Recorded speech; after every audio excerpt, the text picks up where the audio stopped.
Donc, nous n'avons pas des rapports aussi empoisonnés avec le Maroc, notre voisin direct, alors que nous sommes pratiquement ici au port d'une guerre avec le Maroc.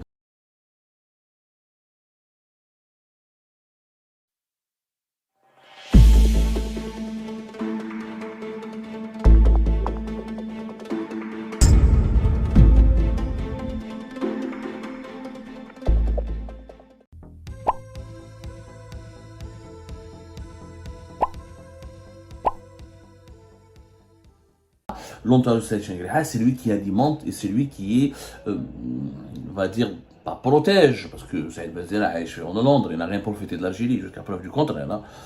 Ici, il voyage dans le Nidam, mais il va le Nidam n'a jamais fait quelque chose pour lui. En tout cas, il est assimilé, considéré comme le porte-parole des cercles militaires et cercles paramilitaires, des conservateurs et de l'aile la plus conservatrice, la plus nationaliste de l'armée algérienne, qui est l'aile, et c'est l'aile qui soutient ouvertement Saïd Chengriha. Donc, à la place de général Belkser, nous retrouvons Farid Benchir et la police algérienne. À la place de Saïd Bouteflika, nous retrouvons Boualem. À la place de MLDZ, nous retrouvons Saïd Benzdera. À la place, comment s'appelle, de Gaï Salah, nous retrouvons Saïd Chengriha. Et donc, ce sont les mêmes éléments. Comme en 2018, on a le frère de MLDZ, Houari, a été arrêté, il a été mis en prison. D'ailleurs, il a partagé ma cellule de prison, la cellule numéro 15 dans la prison d'Al-Harrach. On a procédé à l'arrestation récente, ce mois de juin, du frère de Saïd Bouteflika, Abdelghani Bouteflika, qui est maire fait Béline. C'est les mêmes éléments, Yajma.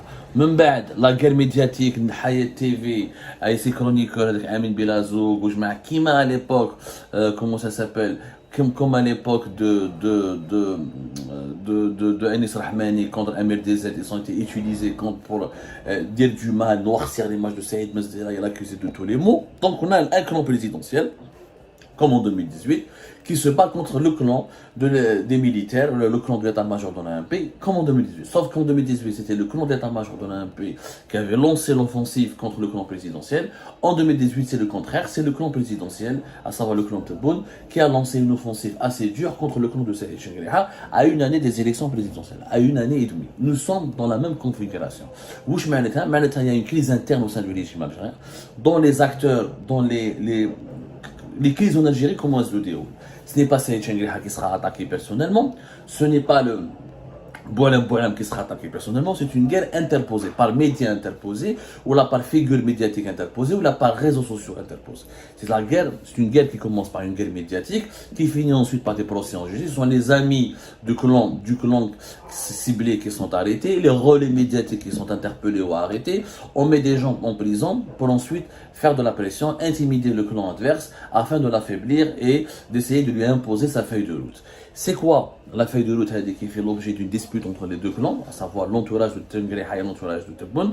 C'est les élections présidentielles de 2024, à savoir le deuxième mandat de Tebboune, qui est âgé aujourd'hui, qui est 78 ans et dont l'état de santé ne semble pas garantir qu'il peut rester 5 ans encore à l'état du pays. Ça cause problème. Même le Saïd Chengriha n'est pas anti-deuxième mandat. Le clan Saïd Chengriha voudrait nettoyer l'entourage du président. C'est-à-dire que l'état-major de l'AMP voudrait que Tebboune fasse un deuxième mandat sans Boualem, sans plusieurs de ses conseillers, sans plusieurs de ses ministres actuellement du gouvernement. Il veut peut-être que peut-être c'est sûr, l'entourage de Saïd Chengriha veut faire du deuxième mandat un mandat présidentiel où c'est l'armée réellement qui décide de tout et que le président Tebboune n'est que la façade civile. Alors que Tebboune a inversé un peu les rapports de force à partir de 2020, fin 2021 et début 2022, en essayant de s'imposer, en imposant son entourage, ses conseillers et en imposant une certaine ingérence dans certains dossiers qui était le monopole de l'armée depuis 2018-2019. Donc, والتخلاط راهو في الجزائر. الخبر يقول لك عاصمة التخلاط ابو ظبي، التخلاط ما راهو في ابو ظبي، ما راهو في باريس، ما راهو في دبي، راهو في الجزائر. Il est à Alger. Il y a une divergence. Comme en 2018, la même chose.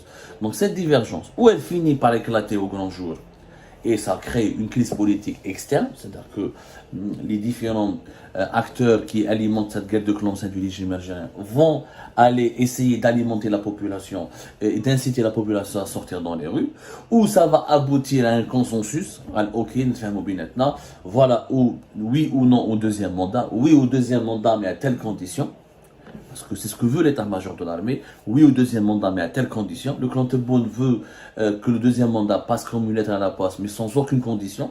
Il veut que les conseils de Tebboune veulent rester au pouvoir. Il veut que le pouvoir de Tebboune soit encore agrandi, soit encore renforcé, au détriment de celui de l'état-major de l'armée.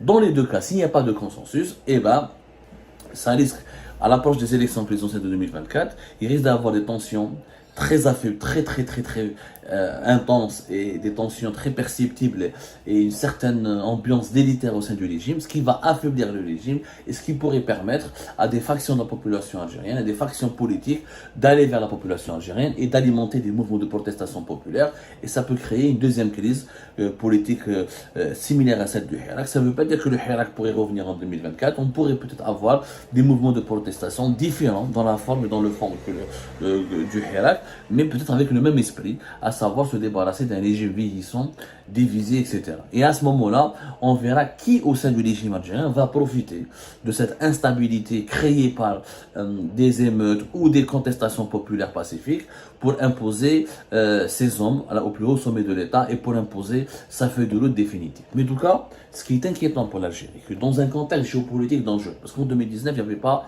Quelle est la différence? Pourquoi cette crise? Nous sommes dans une crise, nous avons tous les indicateurs, comme en 2018, nous avons tous les indicateurs d'une crise de succession de l'actuel président Abdelmadjid Tebboune. Alors que Abdelmadjid Tebboune n'est pas aussi malade que Abdelaziz Bouteflika, mais il a un bilan beaucoup plus médiocre parce qu'il n'a fait que 3-4 ans, la situation du pays est beaucoup plus catastrophique.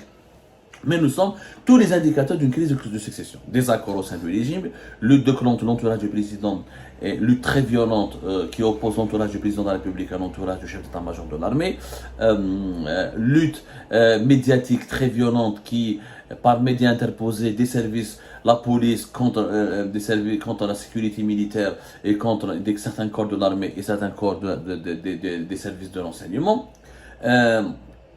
En plus, absence de visibilité totale sur qui va participer à cette élection, qui pourrait être le plan B si Tebboune n'y va pas ou ne sera pas réélu, qui pourrait concurrencer Abdelmadjid Tebboune et qui pourrait animer cette compétition électorale. Donc nous avons 4 éléments qui indiquent que nous sommes dans une crise de succession. Une crise de succession dans un pays où dominé par un système présidentiel fort, c'est une crise qui peut aller vers une crise d'instabilité nationale. La seule différence entre 2018 et 2023, c'est que le monde de 2023 est beaucoup plus dangereux que le monde de 2018. D'abord, nous avons connu la Covid-19 et l'impact terrible sur l'économie des pays fragiles comme l'Algérie de la pandémie de la Covid-19. Ensuite, nous avons la guerre en Ukraine qui a commencé en 2022 avec l'instauration d'un ordre géopolitique mondial très nouveau et le début de la Troisième Guerre mondiale déguisé avec un affrontement très violent et brutal entre le bloc de l'Occident et le bloc de la Russie et la Chine, un monde beaucoup plus dangereux. Mais on a ce qui se passe autour de nos frontières, des coups d'État partout, au Niger, au Mali, des mouvements terroristes, la Libye qui ne s'est pas encore stabilisée, la Tunisie qui est en faillite et en grande instabilité aussi, guerre de viol. Nous avions en 2018, nous n'avons pas des rapports aussi empoisonnés avec le Maroc, notre voisin direct, alors que nous sommes pratiquement ici au bord d'une guerre avec le Maroc. Donc une crise politique en 2024 similaire similaire dans le fond, pas dans la forme, c'est-à-dire similaire dans son processus de déroulement. Par les mêmes causes produisent les mêmes effets, comme on dit dans les sciences. Une crise politique en 2024 en Algérie aurait un impact donc beaucoup plus dangereux et beaucoup plus déstabilisateur pour le pays en 2024. C'est pas la même chose parce que le monde de 2024 et de 2023 est malheureusement beaucoup plus dangereux, beaucoup plus menaçant que le monde de 2018-2019. Mais ça, les dirigeants algériens s'en fichent. Ils n'ont pas conscience du danger qu'ils font courir à la stabilité et à la sécurité nationale parce qu'ils ne se préoccupent que de leurs petites personnes et leur seul but est de rester le plus longtemps au pouvoir et de monopoliser le pouvoir et de conquérir encore davantage de pouvoir au détriment de leurs adversaires ou de leurs ennemis. C'est pour cette raison malheureusement que dans notre pays, il n'y a pratiquement personne qui pense à l'intérêt général de notre peuple et très peu de personnes sont